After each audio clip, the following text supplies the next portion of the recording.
Warren Buffett once said, unless you are willing to put in efforts to learn accounting, how to read and interpret financial statements, you really should not select stock yourself. जिसका मतलब है कि stock market में खुद invest करने से पहले आपको कंपनी के फाइनेंशियल स्टेटमेंट को पढ़ना बिल्कुल अच्छे से आना चाहिए।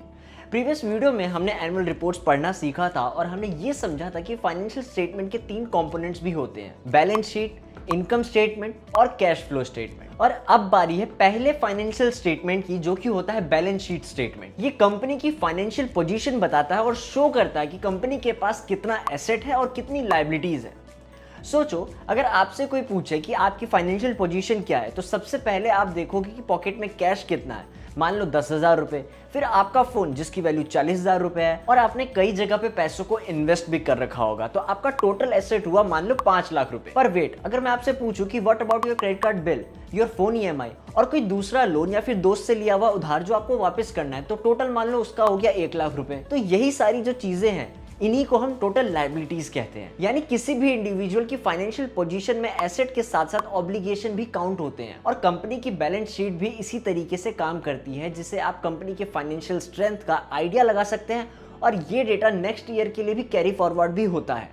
मतलब कि कंपनी के पास जो एसेट एंड लायबिलिटी इस साल है, वो अगले साल भी स्टेटमेंट में शो होते हैं और वो ये दिखाता है कि कंपनी हर साल कितना इवॉल्व कर रही है। पर अगर बात की जाए प्रॉफिट और लॉस की, तो वो कंपनी के हर साल का नेट गेन और लॉस होता है। ये जो बैलेंस शीट होता है, ये 2 पार्ट में डिवाइडेड होता है, एसेट और दूसरा होता है इक्विटी एंड लायबिलिटी। अब इस चीज को एक एग्जांपल के साथ समझते हैं और बैलेंस शीट के जो कंपोनेंट्स है उसको भी समझते हैं। मान लो रवि ने एक ग्रोसरी स्टोर खोला जिसमें सनी जो है उसका 10% का पार्टनर है और शॉप रन करने के लिए उसको फ्रिज, इन्वेंट्री, बिल्डिंग जैसी चीजों की रिक्वायरमेंट पड़ेगी। तो ये सारी चीजें जो होंगी वो रवि के एसेट्स हो जाएंगे। सिंपल लैंग्वेज में कहूं तो एसेट्स वो रिसोर्सेज है जो रवि खुद ओन करता है और जिनका फ्यूचर में फाइनेंशियल बेनिफिट भी है।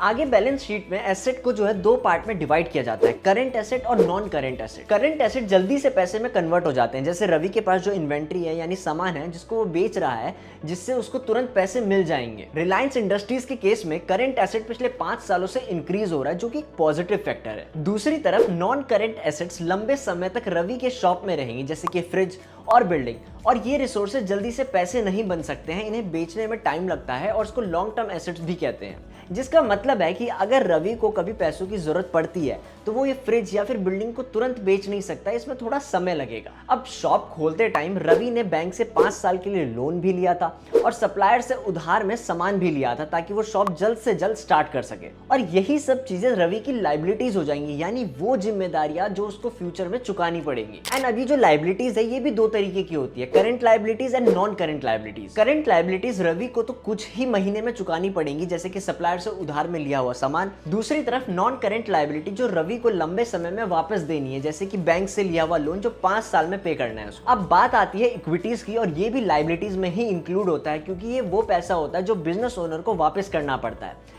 जैसे रवि के केस में रवि को सनी को वो पैसा वापस देना होगा, क्योंकि उसकी शॉप में उसका 10% का इक्विटी होता है और ये फ्यूचर ऑब्लिगेशन के रूप में देखी जाती है, इसलिए ये लायबिलिटीज का ही हिस्सा होता है। रिलायंस इंडस्ट्रीज का consolidated balance sheet annual report के पेज 412 में है और वो कुछ इस तरीके से दिखता है। कंपनीज जो बैलेंस शीट प्रोवाइड करती है वो पढ़ने में काफी कॉम्प्लिकेटेड होती है और उसमें कई डिफिकल्ट हेडिंग्स होते हैं, पर टिकर और मनी कंट्रोल जैसी वेबसाइट जो होती है वो इन स्टेटमेंट को सिंप्लीफाइड वे में प्रेजेंट करती है, जिससे जो रीडर होता है वो आराम से बैलेंस शीट को समझ सकता है। तो इसी चीज को हम नेक्स्ट की वीडियो में बहुत ही प्रैक्टिकली और डिटेल में समझेंगे। सो नेक्स्ट वीडियो मिस ना हो जाए तो उसके लिए नोटिफिकेशन ऑन कर देना एंड ग्रिड एंड गेन को फॉलो कर लेना।